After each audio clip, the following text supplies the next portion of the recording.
이번 강의에서는 해시맵에 대해서 배워보겠습니다. 해시맵의 내부 구조는 해시셋과 거의 흡사하다고 보시면 됩니다. 우선 해시맵을 사용하기 위해서는 해시맵 클래스를 이용해서 인스턴스를 생성을 합니다. 이 해시맵은 맵 인터페이스를 구현하고 있기 때문에 맵 인터페이스로 업캐스팅을 할 수 있습니다. 그리고 이 해시맵은 또 키와 값으로 두 개의 데이터로 이루어져 있습니다. 키 앤 밸류로 이루어져 있습니다. 그래서 제너릭스에도 키의 타입과 값의 타입 둘 다 입력을 해주셔야 됩니다. 우선 앞에 키로 지금 A를 입력을 했습니다. 그래서 해시맵의 푼 메소드를 이용해서 키와 밸류를 이용을 했는데 이 키의 해시 코드가 인덱스가 되는 거죠. 그래서 이 A 키에 대한 해시 코드를 다르게 이제 계산을 한 그 숫자를 인덱스로 사용을 하는 겁니다. 해당 인덱스에 자바라는 값을 저장을 하게 됩니다. 그리고 이 B 키도 이 B 키에 해당하는 해시 코드를 인덱스로 사용해서 해당 인덱스에 C를 저장을 합니다. B의 해시 코드를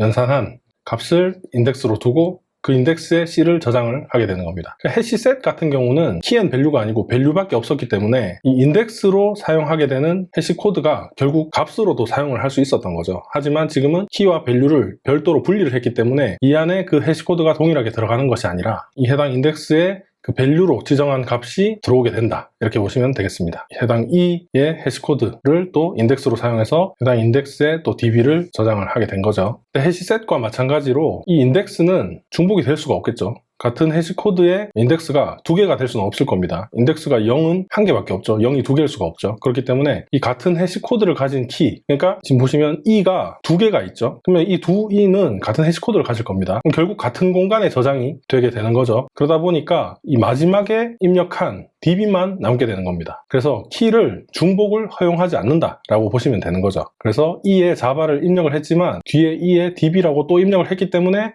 E의 자바는 사라지고 DB만 남게 된다 라고 보시면 되겠습니다. 그리고 이 D와 E의 값은 이 자바라고 중복이 되더라도 값은 상관이 없습니다. 키만 중복이 처리가 되고 값은 중복이 돼도 상관이 없다 라고 보시면 됩니다. 해시맵은 검색 속도가 굉장히 빠르겠죠. 왜냐하면 이 맵에 B라는 키에 저장되어 있는 값을 가져와 달라 라고 하면 그 배열의 특정 인덱스를 이용해서 한 번에 가져오게 되는 거죠. 그래서 검색 속도가 굉장히 빠릅니다. 하지만 해시셋에서도 설명을 했지만 이 로드 팩터라는 프로그램이 있는데 그 프로그램이 이 데이터가 저장되게 될 버킷, 이 배열을 버킷이라고 한다고 했었죠. 이 버킷의 사이즈를 관리를 합니다. 그래서 로드 팩터가 리사이징을 하게 되면은 이 데이터가 다시 또 재저장이 되고 뭐 여러 가지 작업들이 일어나다 보니까 평소에는 굉장히 빠른데 그 저장될 수 있는 범위를 넘어서면 이 2배씩 버킷의 사이즈가 증가하게 됩니다. 그때 리사이징이 될 때 그 순간에는 굉장히 느리게 되는 거죠. 그러니까 뭐 10번마다 사이즈가 2배씩 증가가 된다. 그러면 첫 번째부터 9번째까지는 검색 속도가 굉장히 빠르다가 10번째 속도가 갑자기 확 느려지는 거죠. 왜냐하면 로드 팩터에 의해서 리사이징이 되는 그런 상황일 때는 속도가 굉장히 느려지게 되는 겁니다. 그래서 데이터가 엄청 빈번하게 추가가 많이 되는 경우에는 성능이 엄청 좋을 거라고 생각했던 해시맵이 굉장히 안 좋은 성능의 자료 구조로 보여질 수도 있다는 겁니다. 그래서 미리 넉넉한 사이즈의 해시맵을 만들어 두던지 하는 것이 더 좋다고 볼 수 있겠죠. 그리고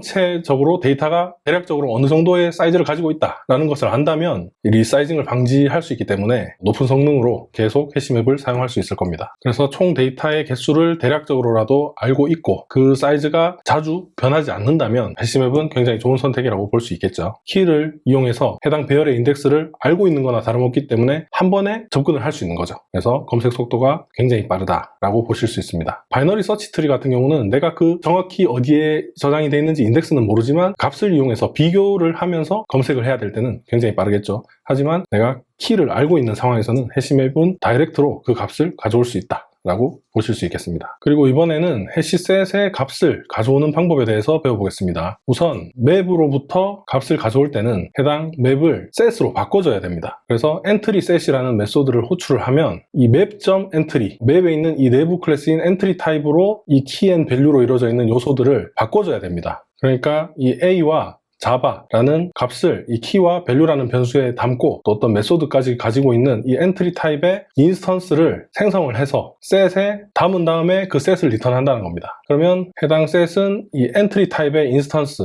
한 개, 두 개 전부 다 이 엔트리 타입의 인스턴스들인 거죠. 이 인스턴스들을 set에 저장을 한 다음에 이 set을 반환을 해주는 거죠. 그래서 team a.entryset이라고 하면은 이 엔트리 타입의 인스턴스들 그러니까 이 key and value로 되어 있는 값들을 엔트리 타입의 인스턴스로 바꿔서, 그럼 지금 엔트리 타입의 인스턴스는 하나, 둘, 셋, 넷, 다섯, 여섯, 중복은 제거하니까 5개의 인스턴스를 셋에 담아서 리턴을 한다는 거죠. 그러면 이 포이치문이니까 그 셋에 저장되어 있는 엔트리 인스턴스들을 하나씩 반환하게 되는 겁니다. 근데 이것도 마찬가지 순서가 보장되지 않죠. 인덱스가 해시이기 때문에 우리가 이 순서로 입력을 했다고 하더라도 순서대로 나오는 게 아닙니다. 그래서 첫 번째, 만약에 A와 자바가 저장되어 있는 엔트리가 추출이 됐다라고 하면 그 entry.getKey라고 하면 이 키인 A가 리턴이 될 거고, getValue라고 하면 이 저장되어 있는 해당 A키에 대한 A키에 매핑되어 있는 자바라는 값이 리턴이 돼서 출력이 될 겁니다. 이런 식으로 키와 값들을 맵 안에 있는 데이터들을 순회하면서 출력을 할 수 있죠. 그래서 다시 한번 설명을 하자면, 맵의 값들을 출력을 하려면 맵을 엔트리 셋을 이용해서 셋으로 바꾼 다음에 그 셋에 있는 엔트리 객체들을 하나씩 받아와서 키와 밸류들을 사용할 수 있다라고 보시면 되겠습니다. 그래서 지금 팀 A라는 맵을 만들고 해당 팀 A의 이 팀원들과 그 팀원들의 스킬을 키 앤 밸류로 저장을 했습니다. 그리고 팀 B도 생성을 한 다음에 팀 B의 팀원들의 이름을 키로 두고 그 키에 매핑 되는 것이 그 해당 팀원의 스킬이라고 생각을 하시면 되겠습니다. 그래서 팀 B에 있는 팀원들과 그 팀원에 대한 스킬이다 라고 보시면 됩니다. 그리고 이번에는 포이치가 아니고 또 이터레이터로 이 맵 안에 있는 데이터를 순회하면서 가져오는 코드를 한번 확인해 보겠습니다. 이 맵은 컬렉션 인터페이스를 확장한 인터페이스가 아닙니다. 별개의 인터페이스입니다. 그렇기 때문에 이터레이터나 이런 것을 사용을 하려면 맵으로 바로 사용할 수가 없고, 일단 셋으로 변경을 시켜줘야 됩니다. 그래서 team.b.keyset이라고 하면 셋을 반환해 줍니다. 그리고 해당 셋으로부터 이터레이터를 얻어온 다음에 hasNext와 next를 이용해서 키들을 가져올 수 있습니다. 그러니까 team.b.entryset은 그 키와 밸류가 모두 저장되어 있는 엔트리가 담겨있는 셋을 반환한다면, 키셋은 키들만 저장되어 있는 셋을 반환합니다. 그러니까 AC, FG, HI가 저장되어 있는 셋을 반환을 하는 거죠. 그래서 그 셋으로부터 이터레이터를 얻어와서 하나씩 출력을 해보면 iterator.next라고 했을 때 이 키에는 A, C, FG, HI 이렇게 입력이 될 겁니다. 그러면 그 키를 이용해서 매핑되어 있는 값을 가져올 때는 map.get 해서 키를 입력하면 이 키에 매핑되어 있는 값을 가져오게 됩니다. 키가 A라면 자바가 리턴이 될 거고, 키가 C라면 파이썬이 리턴이 될 거고, 또 F라면 또 자바가 리턴이 될 거고, 이런 식으로 진행이 되죠. 그리고 이번에는 A와 B팀을 통합을 해보겠습니다. employee라는 이 사원들을 저장하는 맵을 하나 만들었습니다. 그 다음에 이 employee 맵에 putAll 메소드를 이용해서 팀 A 맵을 추가를 했습니다. 그러면 employee 맵에 팀 A 맵이 다 추가가 되는 겁니다. 그리고 팀 B도 추가를 했습니다. 이때 맵은 키의 중복을 허용하지 않는다고 했었죠. 그래서 팀 A에도 등록이 되어 있고 팀 B에도 등록이 되어 있는 직원이 있다면 중복 처리가 되는 거죠. 보시면 팀 A에도 A라는 사원은 존재하죠. 팀 B에도 존재합니다. 하지만 employee 맵에는 이 중복되는 A나 C 사원은 2명이 저장되는 게 아니고 중복 처리가 돼서 1명밖에 존재하지 않게 되는 거죠. 그 다음에 employee의 엔트리 셋을 구해서 포이치문을 이용해서 또 해당 맵의 내용들을 확인을 해보겠습니다. 한번 실행을 해보겠습니다. 이 결과를 보시면 콘솔에 A나 C가 중복으로 출력이 안 되는 것을 보실 수 있죠. 그래서 맵의 키는 중복 처리가 된다 라고 보시면 되겠습니다. 이 collections 클래스에 있는 싱글톤 메소드를 이용해서 안드로이드라는 값이 저장되어 있는 셋을 반환을 받습니다. 이 싱글톤 메소드는 수정할 수 없는 셋을 반환을 합니다. 그래서 그냥 셋을 만들어서 그 셋에 안드로이드를 추가를 해도 되지만, 혹시나 이 셋 안에 어떤 데이터가 더 추가가 된다든지 내용이 수정이 되면 안 될 경우에 이 싱글톤 메소드를 이용해서 어떤 요소를 입력을 하면 이 요소를 수정하거나 더 다른 요소들을 추가할 수 없는 그런 불변의 셋이 반환이 된다라고 보시면 됩니다. 그래서 테스트할 때 내부 데이터가 변경이 되면 테스트 결과를 정확히 알 수 없는데, 같이 협업하는 어떤 누군가가 이 데이터를 실수로 수정할 수도 있으니까 그 실수를 막고 싶다라고 하면 이 싱글톤 메소드를 이용해서 변할 수 없는 그런 셋을 리턴받아서 사용할 수 있겠죠. 그래서 지금 싱글톤을 이용해서 안드로이드가 저장되어 있는 셋을 리턴을 받았습니다. 그리고 employee 맵으로부터 values 메소드를 이용해서 그 값들만 저장되어 있는 리스트를 리턴받습니다. 그러니까 지금 employee 맵에는 이런 키와 그 키에 매핑되어 있는 이 값들이 있죠. 근데 이 키는 제외하고 이 값들만 리스트에 담아서 반환을 한다는 겁니다. 그러면 이 values는 이 값들만 저장되어 있는 리스트를 리턴을 받습니다. 그리고 해당 리스트로부터 안드로이드라는 값을 가지고 있는 요소는 해당 리스트에서 삭제를 하게 되는 거죠. 결국 이 employee 맵에 이 안드로이드라는 값을 가지고 있는 이 두 요소는 삭제가 되게 되는 겁니다. 그 다음에 이 키셋을 다시 출력을 해보면 이 안드로이드 스킬을 가지고 있던 G와 I는 출력이 안 되는 것을 보실 수 있습니다. 그러니까 해당 리스트를 받아서 리스트의 값을 삭제하는 것만으로 키까지 같이 삭제가 된다라고 보시면 되겠습니다. 그리고 이번에는 이 PL이라는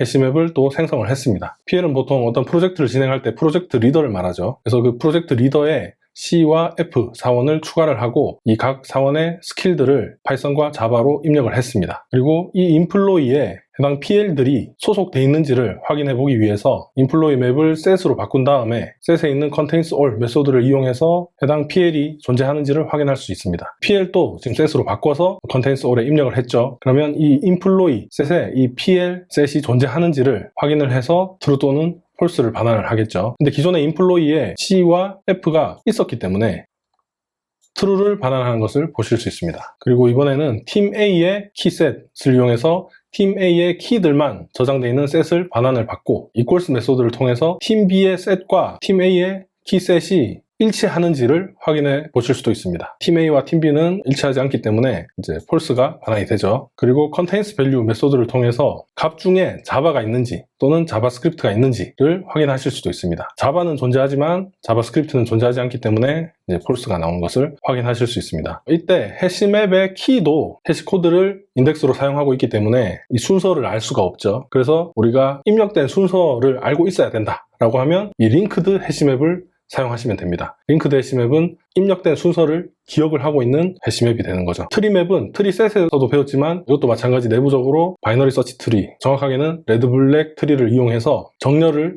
사용할 수 있는 맵이기 때문에 만약에 내가 맵을 사용하는데 정렬도 필요하다 그러면 트리맵을 사용하시면 되겠죠. 이번 강의에서는 해시맵에 대해서 배워봤습니다. 다음 강의에서는 맵을 좀 더 활용한 예제를 분석해보면서 맵에 대해서 좀 더 알아보겠습니다.